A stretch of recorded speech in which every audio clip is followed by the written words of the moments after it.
And hello, everybody, and welcome back to another episode of the Accommodation Show. This week, I am joined by someone that I admire very much, and it is Margot Schmorak from Hostfully. Welcome to the show. Thank you so much, Bart. Glad to be here, and hi to all of your listeners.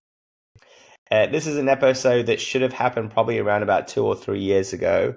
We never really got there, and it's a real honor and privilege to have you on, particularly over that time. I've managed to hang out with you in the States. For me, it was a different country. Managed to party with you, have quite a few drinks with you as well, meet your team, have your team come over to Australia as well.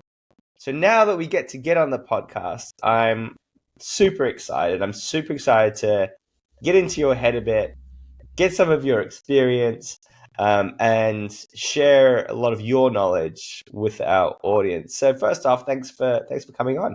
Oh yeah, I'm thrilled to be here. I'm in sunny San Francisco today. It's actually Halloween, and it's a busy day for everyone. Lots of cute costumed people walking around the city right now, so it's very fun. It's kind of funny because for me it's morning, so for you it's still the evening. So yesterday afternoon and evening, that's when all the kids were out trick or treating. So yeah, we've already done it, if that makes sense. But you guys are doing it still, so Yeah, exactly. This is the weird time in the middle. Yeah, Strange time zones. Anyway, so happy to be here though. Look, I always like my guests to sort of introduce themselves, because I think obviously you're the master of your domain. I know what you do and how amazing you guys are, but can you give me a little bit of everyone a bit of a run through who you work for, what you do, what your position is, and that should kick us off. Sure. So, my name is Margot Schmorak, and I am the CEO and co-founder of Hostfully. I have been doing this for 8 years now, and Hostfully is a company that makes software for short-term rental property managers.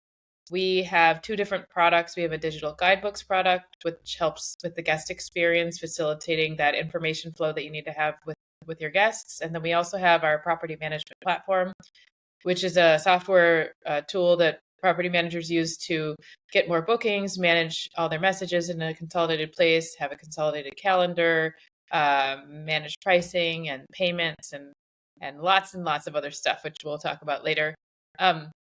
My background before Hostfully is I have worked at a lot of tech companies in the Silicon Valley, including Apple, where I started my career after business school, and I actually launched the first iPhone developer program in 2008. After that, I worked at a startup called Coveroo that made actually iPhone cases, and it was a physical good company, very different from what I'm working on now. And then I was at a company called Service Source, where I worked in marketing and strategy. Service Source does recurring revenue management solutions. So I really got an inside look at the ways that different companies were building up SaaS products. And when I got the opportunity to do that at Hostfully, I really wanted to jump on it. How I came into Hostfully, I am an outsider in this industry, but I'm passionate about travel and education and healthcare, and those were the three industries I really, really wanted to focus on. And so when I started Hostfully, I was really excited about working on the guest experience. My co-founder David and I met because our kids go to preschool, or they were at preschool together. Now they're grown. So we met actually as just parents in a network, and I guess that's very classic San Francisco Bay Area startup story. But we share a lot of values, and he was working on this great idea, and I just wanted to see where it went, and so jumped on at a really a lucky time actually, because the industry was really different and in a really important stage around 8 to 10 years ago. And it was as prime for it. So, and where you start off with the guidebook, which is absolutely necessary and actually ahead of its time when you guys would have been building that product. Now there's a plethora of different options and different ways of doing the guidebook. And then so it kind of led you naturally into that sort of property management system space. But that timing of the original guidebook and that idea would have been pretty innovative at the time. Yeah, I mean, there was nothing like it. We actually went to the Airbnb host conference in 2015, and classic, startup basically pitched the software, even though we didn't really have it. And then we were making it manually on the back end. And Yeah. we had people who were really excited to pay for it. We knew that we were stumbling upon something interesting. But yeah, then we ended up pivoting in 2018 and merging with a company called Orbi Rental. And then they had a property management system called Uh, PMS. And then we ended up bringing the two companies together and with me as the CEO of both together. I didn't know that. So Oh, yeah. that's nice to know. I didn't know that that's the way that it happened. Hmm. And that makes sense. If anyone out there is looking at starting their own PMS from scratch, don't. It's just I haven't built one, but I know how complicated and impossible it is, and there's Hmm. probably someone out there that's already started that journey that you could probably leverage into. But Hmm. just quickly, how big is Hostfully now? How big is the team? What can you tell me Yeah. about that? Well, we are a global team. We are over 100 people now, and it's just been a wonderful journey. Lots of great people on the team. We're in many different continents. We're in Asia, in South America, Europe, North America. Those are primarily where we're focused. And we have an international customer base as well. So love connecting with you. And like you mentioned, we were thrilled to be at our first conference in Australia with you. It wasn't me, but somebody else on the Yeah, Hostfully team. But yeah, our product has really evolved. So we're now one of the leading property management software companies out there. We've got preferred partner status with the big OTAs, Booking.com, Vrbo, Airbnb. And we've worked really hard to get that status. And back to your original point about like starting a PMS, it's just extremely difficult because you this is not an industry where you make a product that does one thing and then you're done, right? It needs to work with everything else. yeah, The OTAs, like the channel partners that I just mentioned, but also other companies like dynamic pricing companies, insurance companies, messaging companies, turnover management companies, and mm, more. So it's a really challenging product to manage and to build, and it yeah, takes a lot of thoughtfulness. Let's just say that sure, yeah. as you do it. Yeah. Yeah, yeah. And also a bit of vision for the future.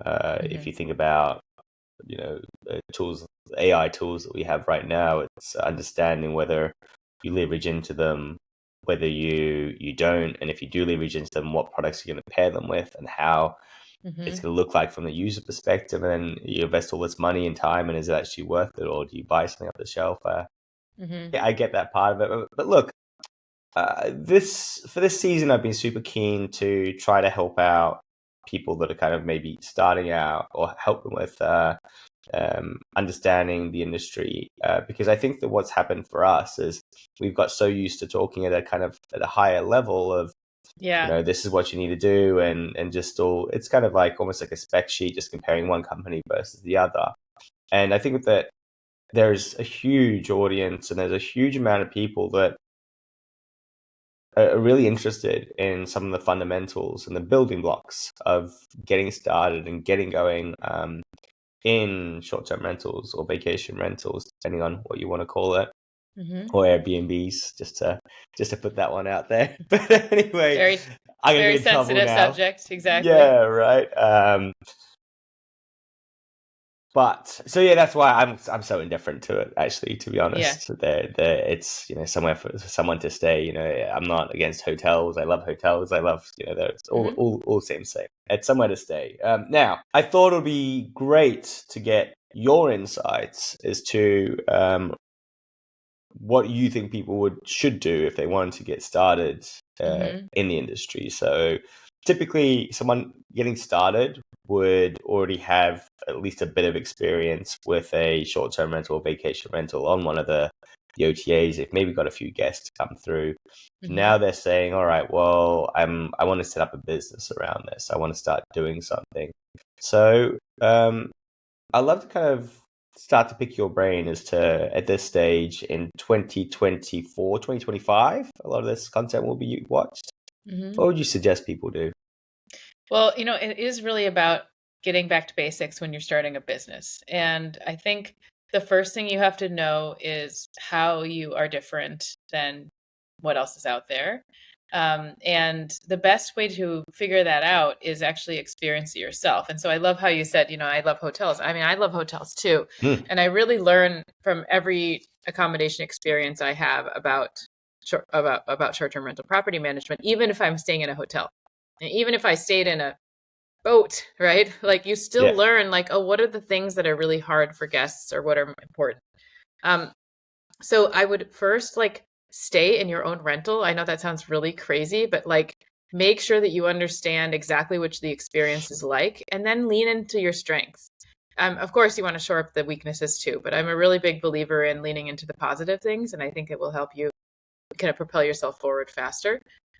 So the first thing I would do is like really get a handle on the guest experience. What does it feel like to book your property? Are the photos, a good representation? Or is the listing a good representation? Is it really clearly described how it's better and different from what else they can find that's in your area? Are you merchandising your property in the right places so that the right guest can find you? What's the booking process like? How are you messaging the guests? What is the tone like? How are you setting the expectations with them around how you want to behave? Then once they get there, yada, yada. I'm not going to go through the whole detail, but Mm. it is like sort of a principled approach.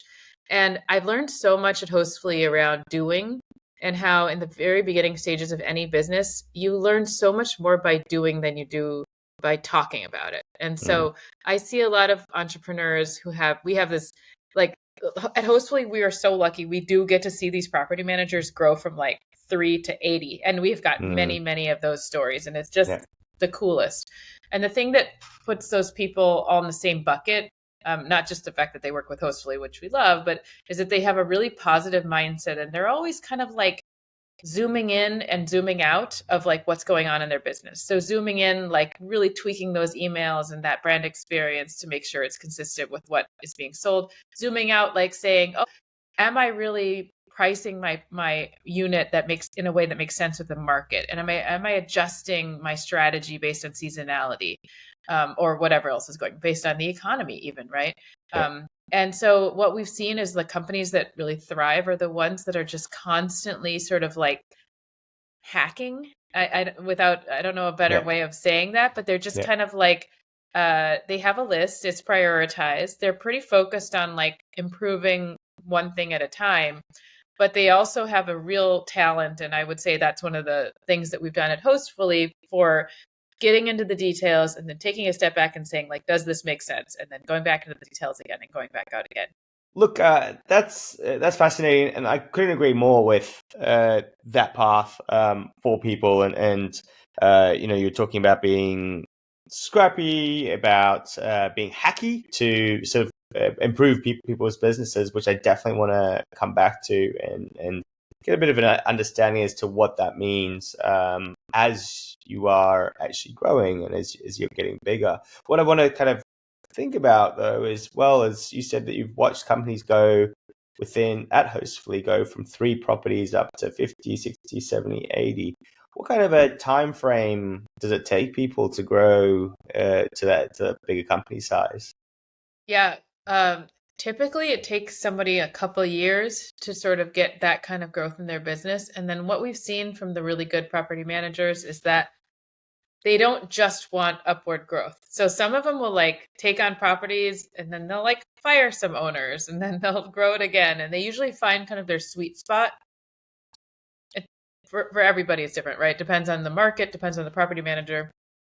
But then a lot of them, once they find their sweet spot, they start to innovate on other parts of their business. So maybe it's like we have one customer who built a cleaning company, another customer who really wants to work with like real estate agents trying to understand how to monetize real estate investments in one region. Another property manager who has like partnered with other property managers locally to figure out how to like kind of support the burgeoning tourist environment there. So there's different examples of property managers, and this is where really leaning into your differences makes a lot of sense. And more is not always better, right? Like, Mm. like I think we've seen that like companies that try to scale up to like lots and lots of properties require really, really challenging business models. I mean, we've seen that with Sonder, we've seen that with Picasa, and Yeah. we know that like at a smaller scale, property management can be very doable. But I think it's really important for each person for themselves to figure out what their strengths are and how they want to construct their business.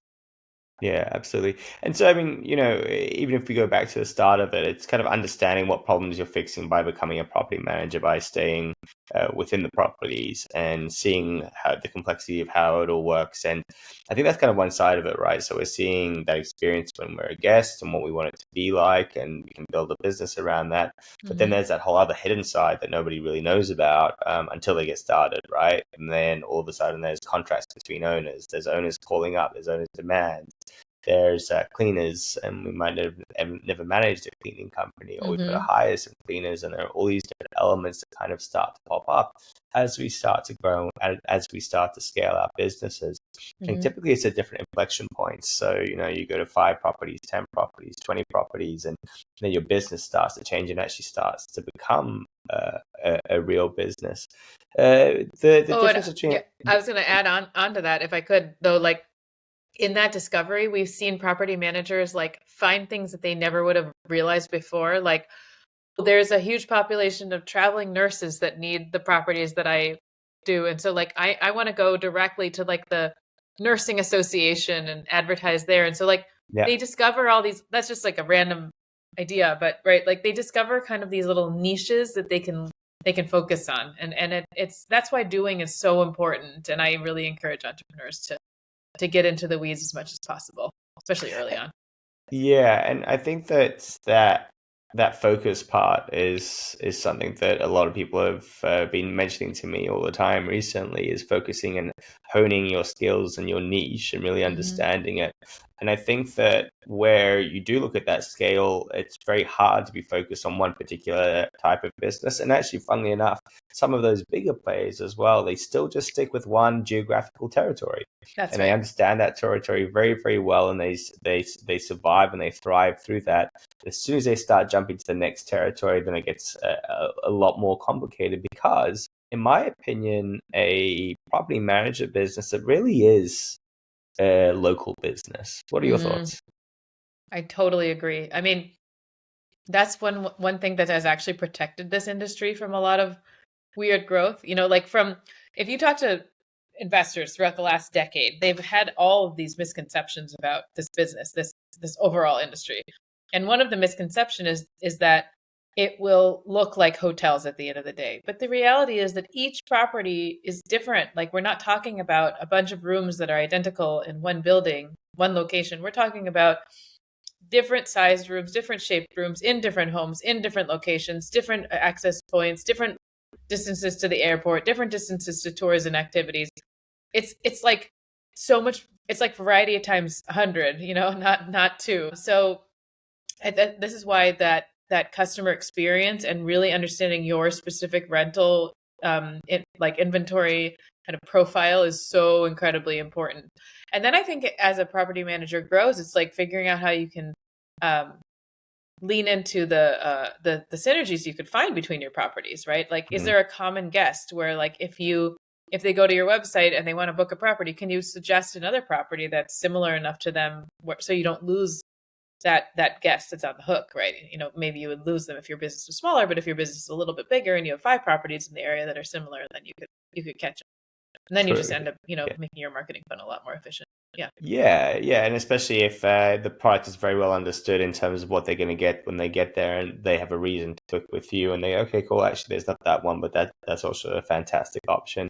Hmm. I think also that if you actually zoom out, so you've got all of the property stuff, but then you've got the ability to be known in the local area amongst homeowners. Hey, Hmm.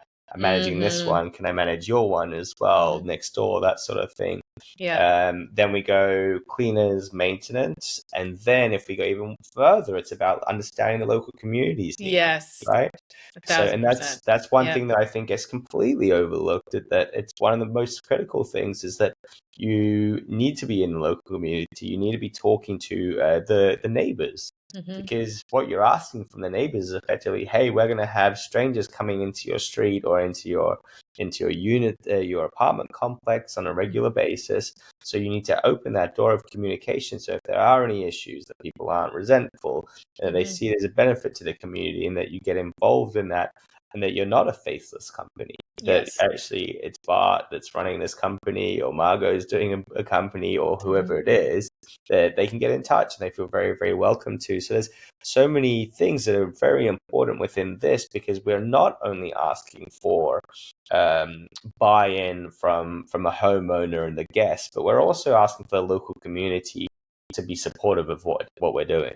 Yeah, that's exactly right. And this is one of those situations where it's kind of a binary scenario, meaning like you either lean into it or you get penalized by it. And so if you lean into it, like some of the benefits you said, like, they can know who to go to and they can complain less. That's one thing.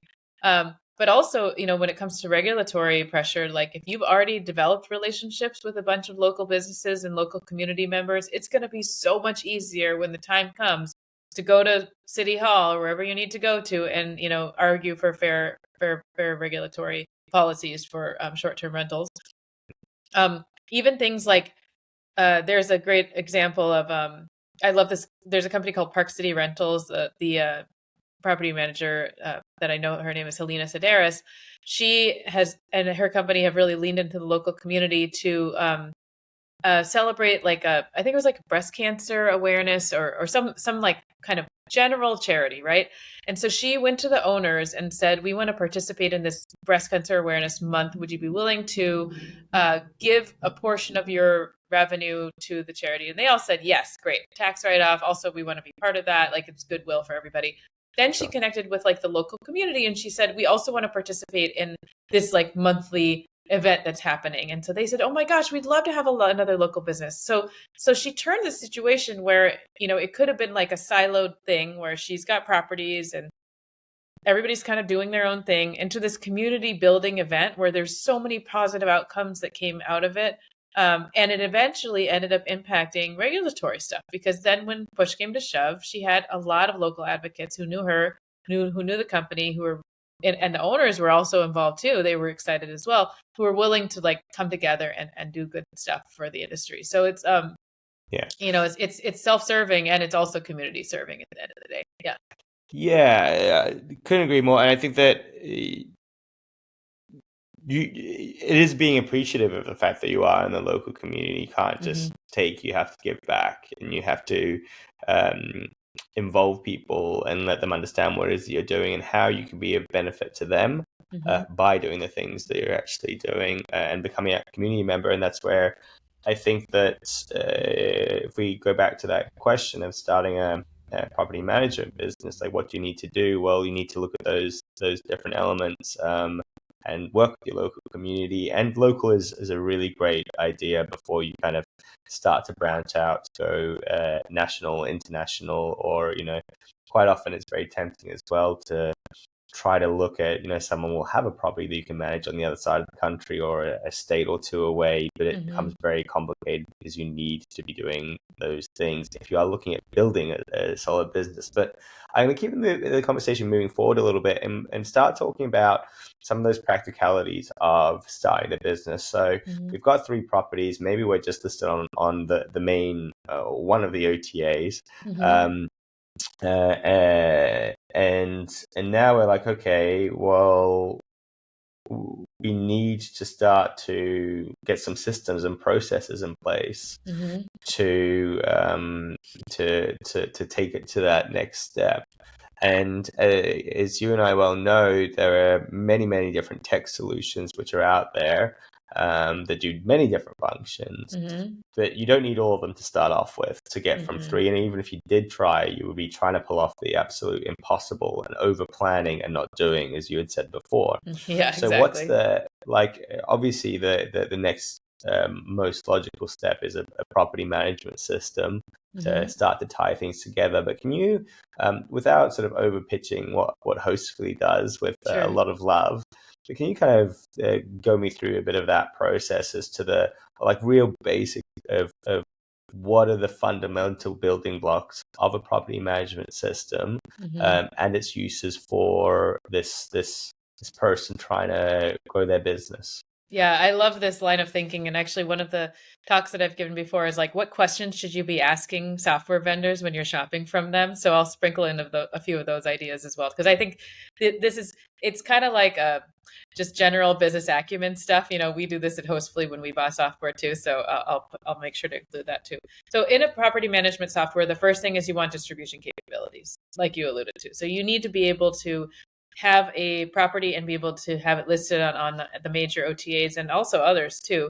Um, and so you need to make sure that the property management software you go with has good relationships with those OTAs. Like, so some of the questions you can ask is like, how immediately will my listing be updated if I make a change, or like, if Airbnb changes the way that they manage amenities, like what should I expect from Hostfully, from my property management system, to, how should I expect them to respond, and how do you work with them? And you should be able to get really good answers when you ask a salesperson about that. So that's the first thing. I'm Um, gonna pull back for a second, if you don't mhm. mind. When you said distribution strategy Yeah. or distribution, what are you talking about? Oh, so I'm talking about like how can you make sure that your rental is posted on as many sites as it can be? That makes sense for you. So at Hostfully, we focus on the big three. Well, there's more as well. So there's Airbnb, Booking.com, Verbo, but we also have Google, and we also have Marriott. And we also offer a direct bookings website. And for Yeah. every business, it's a little bit different, but you'll see like really sophisticated property managers using all those channels to get the maximum occupancy. And so that's like the main thing that a property management software should be Yeah. doing for you. Yeah. Yeah. And then, so when we're talking about distribution, what kind of data is it syncing up? It's syncing up like the description of your listing, your photos, your availability. It also you also should be able to see messaging with your guests. It's a little bit more about the operational side of things, but you should also understand how to do search engine optimization, but in the OTAs. So like making sure that it's not just having your listing on Booking.com; it's having your listing appear on the first page of Booking.com, right? When someone searches in your area for your criteria. So you need to make sure that the PMS that you're working with has a way of helping you do that. And that's something we do with our customers all the time. Yeah, great. Yeah. Okay, so distribution is a first one. Hmm. Channel management is the sort of the operative term, and Hmm. making sure that there's data synced. So if someone makes a booking on one platform, that it syncs up with another platform. If Exactly. Because you someone's don't want to sending you double. a message on Yeah. if Yeah. someone's sending you a message on Airbnb, that you're going to get that in one unified inbox, Hmm. or if they're sending you a message on booking.com, that it comes on there. So you've got that kind of communication part, which you can kind of go through, but it's that distribution. Then we've got things like rates as well, so that if you are changing the pricing at one point, that you're telling all of the platforms that price is going to change. Hmm. I don't know if I said availability or not, but that's where if someone books on one, that it syncs up with the other. I did say that one. Hmm. Um, and then also your descriptions, titles, photos, and that sort of thing. So when we Hmm. update our photos, we're not updating it on all the different platforms. We can just update it on one. So as we scale from 3 properties to 4 properties to 5 properties to 10 properties, you can do it with 2 or 3. Just go onto all the platforms and update your prices or update things. But Hmm. where it gets even more complicated is when you get to 5, 10, or more properties. Well, At that yeah. point, it's very hard to update. And of course, the booking syncing is almost impossible unless Well, you icon also, it. I mean, if you have like owner blocks, or if you have, I mean, the availability is really, really important too, right? And I would argue that like as soon as you get to 3 listings, if you really want to be having like high occupancy in general for your properties, like it's really, really difficult to be able to manage all that, because you're not looking. I actually was just talking to a person who was exploring this industry the other day. I said, you're not looking at today and next week. You're looking at like 6 months from now, and then 9 months from now, and maybe even historically, right? So you have to have these three, like if you have 3 properties, you have to have like a calendar. I don't know, in your head, you're going through and updating all the different sites. It's really a Mm, nightmare, honestly. So I yeah, think absolutely. once you get to 3, it doesn't make any sense to try to do it manually. Funnily enough, iCal Sync works really well. There's a lot of, I think, there's a lot of talk about it not working. It does work. We've got many clients that use Hmm. the syncing but things. There's things that it doesn't do, which I appreciate. but it will actually block out the calendar, which is great. It will. There's a little bit of a delay. It's pretty minor. It can be up to like 20 seconds. So like the chances that that happens is a problem, but that is the one kind of issue. Correct. You could get a double booking. Yeah. Yeah. Double bookings Yeah. are obviously a complete nightmare, and especially in this day and age. But that's kind of the biggest risk. And iCal does work Mm-hmm. up to a certain point, as you said. There's the delay. And sometimes it Mm-hmm. just fails altogether, but very rare. Anyhow. Mm-hmm. So we've understood that distribution in terms of availability and all that sort of stuff is going to be one of the key facets, and that's why we're one of the biggest problems that we're trying to solve as we're kind of going from a tech point of view. What are the kind of the next steps? What else are we thinking about once we've got past that particular hurdle? Yeah, so distribution, and then you touched on a little bit of this, but like running your operation. So having one centralized place where you can see all your messages is really important, but you also just need to be able to respond to those messages. Mm. And so, a good property management software is going to provide you with a great place to do that. So that's like at Hostfully, we have this all in a unified inbox, so you can see based on every reservation what the chat history has been. You can respond to guests. We have a lot of automation in there as well, so you can have responses that you've pre-written or that go at a certain time frame relative to the stay. Again, like putting everything on autopilot that you can. And then when you get those like impromptu inquiries from the guest or questions from the guest, we have responses for that too that you can you can set up manually, but we also have AI built into our unified inbox so that the AI will actually cull through the previous chat information and say, oh, hey Bart, you like recommended that they go to this coffee shop down the street. Do you want to recommend that again? Because we see that somebody is staying at that same property, and they can actually write the response for you. And we a couple of weeks ago when we were at the conference together, I had 3 customers demo this to me because they were so excited about it. So it really is pretty life changing, and that's exciting. But that's kind of like the operational side. Yeah. Also, I would add in there like scheduling your cleaning turnovers, making sure that the cleaners get notified, they're able to do the management of I'm service gonna come providers back too. to that in a second. I just want to Yeah. cover off that guest communication part Mm-hmm. and that automation because I think there's a little bit more. I just want to make sure that everyone's clear on exactly how and why and that sort of thing. So Mm-hmm. as we're going through and a guest inquires with us, so there's sort of different stages of their journey. So if they're at the start of their journey and they want to make a booking, they're going to have some questions, right? And they might Mm-hmm. send it through a platform like Airbnb and just say, hey, is it available? Does it have a pool? Does it have accessible access? Mm-hmm. What can I throw a party in the property?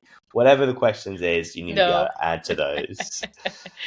Depends on the platform that you're on, right? I guess so. Depends how big the party is.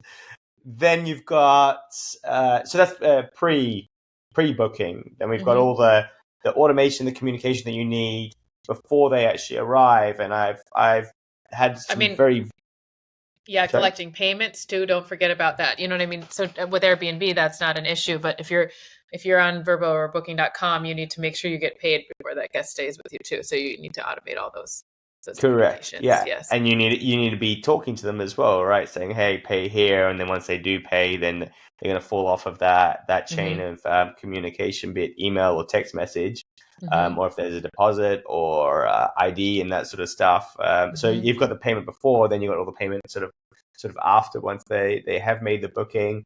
And you're communicating with them, and then so there's a whole bunch of automation that needs to happen there. Then during the stay, we need to potentially give them a lockbox code, how to get in, check-in instructions, things for when they stay. There might be some actual added value bombs that you throw in there, things to make Mm-hmm. them feel nice to improve the Mm-hmm. experience, and then everything after that pre-checkout and then checkout. So there's a huge communication flow. Mm-hmm. Now, some booking platforms will let you do some of this stuff, not all of Mm-hmm. it, and they're all different, right? So every platform's got its own way of doing things. But Yep. here, what you're trying to do with using a property management system is to centralize it and to automate it through the one platform. Mm-hmm. Yeah, and also if you have what I've noticed in my experience staying at short-term rentals is it's often that you get this like really long message, and it's just like it has stuff that you really need to know at that moment, and then other stuff that's like not that helpful. And so then you Yeah. like forget that like they did Yeah. describe how to get through the back gate and they gave you the code, but it was like 3 messages up and you're sitting there like scrolling through your phone trying to find the message and it's dark. So like a lot of what you can do with these automations is just like give the guests the right information at the right time. And like Mm. you said, it's just like just give them the Wi-Fi code and the lockbox code. Then once they enter, you can set up another automation that says like, okay, here's how you use the laundry so you don't break it, right? And like, or here's how you get the most out of, Sunday mornings, go to the farmer's market because it's down the block, right? Like you can be really strategic about how you communicate with your guests to make this day a lot better. And as we all know, that it's just in those details that really make a big difference. That's Yeah. why we have the Guidebooks product, but you can also do a really good job in messaging with Yeah. automation to break it down. Yeah. Yeah, that's right. And I mean, for all of these things, I think that there's so many different ways that you can do it, and there's so many different ways that a PMS will automate these things and give you suggestions as to how to do it. Be it a guidebook or a PDF that you send someone, or be it send them a photo, Mm-hmm. or send them a video, right? Like you do a video walkthrough explaining everything that's 30 seconds long. I mean, it's Mm-hmm. really up to you as a property manager to make those decisions. Best practice, you can talk to different property managers, you can talk to your competitors, or as you said at the start, you can stay in the property yourself and say, hey, what's the best experience for me? So Mm-hmm.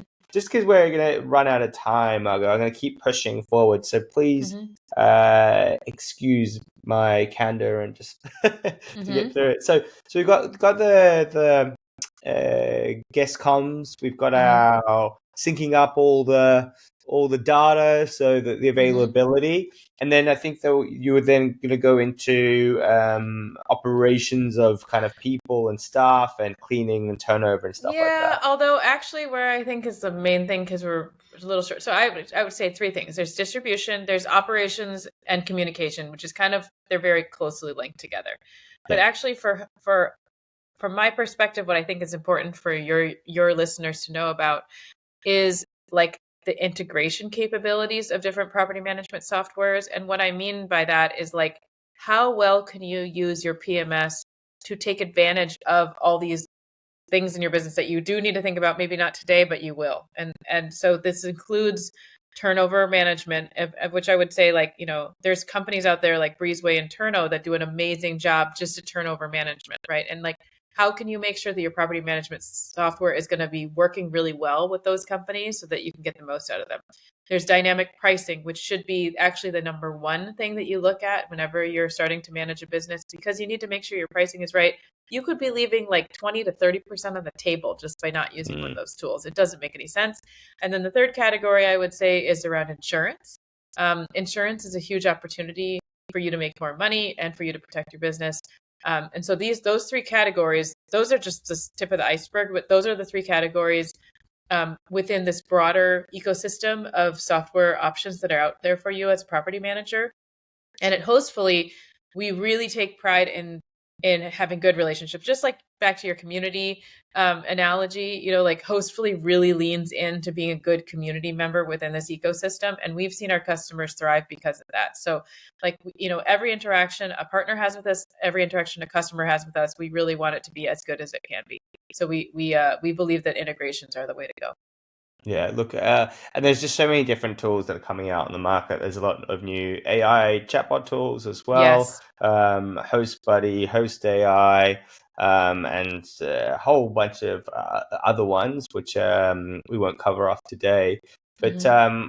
I guess ultimately what we're saying here is that as you are growing and starting your property management business and scaling it, the technology is an absolutely critical part of Hmm. that journey, and choosing the right supplier with the right relationships is important.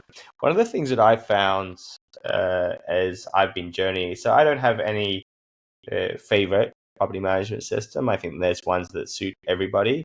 A lot of property management systems have sponsored either the Accommodation show or Strive conferences, or we work with very, very closely. So we're in a position of absolutely not being able to recommend any particular one. Hmm. Same with an OTA, right? Like that, I don't think there's one better than the other. I think they all have Hmm. their own They're place. different, exactly. But I think that one of the things that I look at when I make a purchasing decision is what my relationship is like with the reps and with the business. How Mm-hmm. easy is it to actually get a hold of someone? And if I send them a message on LinkedIn or whatever, are they going to respond to me? If I send them an email, will they respond? Will they respond with a level of care, or at least direct me in the right place? Because quite often I don't need their time. I just need to be directed to the right part, so I can figure it out. Because I'm not Mm-hmm. stupid. But I just need someone that's going to be able to just direct me in a really efficient way. So those relationships are critical, and that's why I like going to conferences. That's why I like meeting people. I like doing this so that they can get to know each other. The other side of that, and bear with me, is just they become your partners, and then, as you said, you see those companies going from 3 properties to the 50 or 80, Mm-hmm. and then there's value that you can give as a supplier or as a SaaS software to that company. Can you quantify what that value is? Mm-hmm. Yeah, so there's a couple things. Like one is like velocity. So and actually COVID was a perfect example of this. Sorry to bring it up. It's been a while, but where, the companies that were using technology during COVID had to go through these like rapid changes. Remember, it was like occupancy was at Mm, zero, and then it was at 100%, and then it was at zero again. And the companies that were using technology just did so much better, right? Because like they could manage through this change and this velocity of change. And so I sure. think Yeah. like that's number one, how technology can help you, because it just works, right? It just helps you see what's going on more quickly. So that's a huge amount of added value. I think that the other thing technology can give you is flexibility. And flexibility is something that we all need to be able to do as this market continues to evolve, right? Like we are figuring out stuff in our market. We're figuring out how should the guests be served? What should the standards be in the Mm, industry? How should we figure out where to focus on? Are people going to be okay with an AI bot responding to them, or are they not, right? Like you need to mm, have flexibility in your business to be able to choose what you want. And so we really love that. We believe in that tenet at Hostfully. We design our product around flexibility. So we give a lot of choices. And I think there are other products out there that will be more like, hey, we've got the best practice and this is what you should do. And this is what our product does. Go do it. Right.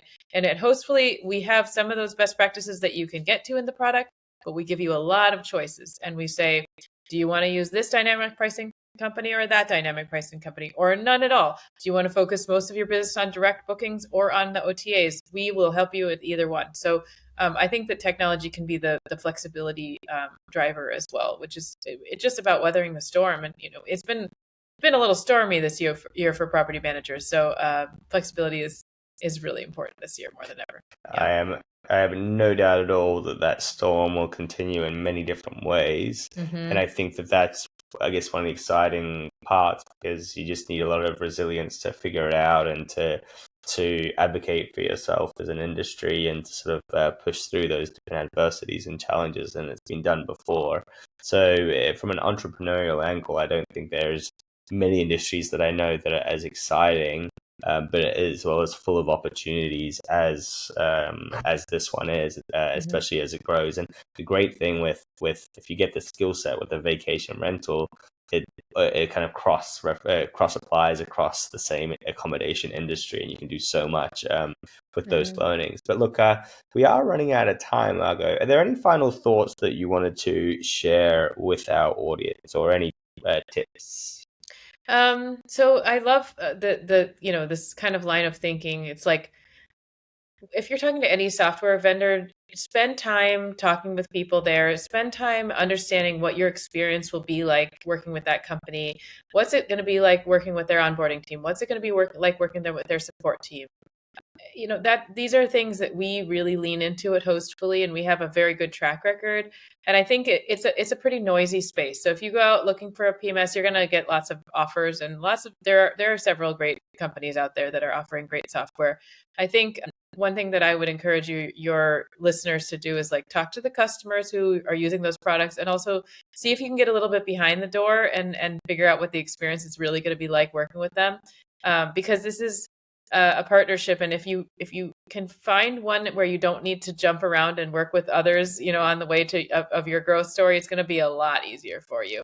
Yeah. Of course, it's not always easy to do that. Sometimes you got to move because there might be limiting capabilities of one provider versus another, but just spend the time getting to know everybody and building those relationships. And that's what this industry is about at the end of the day, right? It's like it's relationships. It's hospitality is all relationships. So Yeah. that's the business we're in, is hospitality.